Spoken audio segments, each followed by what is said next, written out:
ராமேஸ்வரத்தில் சர்வதேச கடலோர தூய்மை தினத்தை ஒட்டி ஆழ்கடலில் உள்ள பிளாஸ்டிக் குப்பைகள் அகற்றப்பட்டன.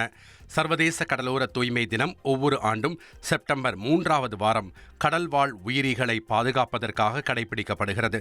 இந்நிலையில் ராமேஸ்வரம் பாக் ஜலசந்தி கடல் பகுதியில் இந்திய தேசிய பெருங்கடல் தகவல் சேவைகள் மையம் சார்பில் கடலில் உள்ள குப்பைகளை அகற்றும் நிகழ்வு நடைபெற்றது.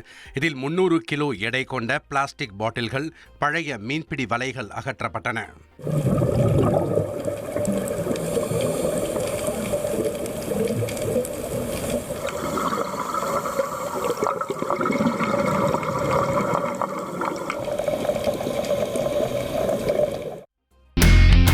இனி செல்லும் இடமெல்லாம் செய்தி.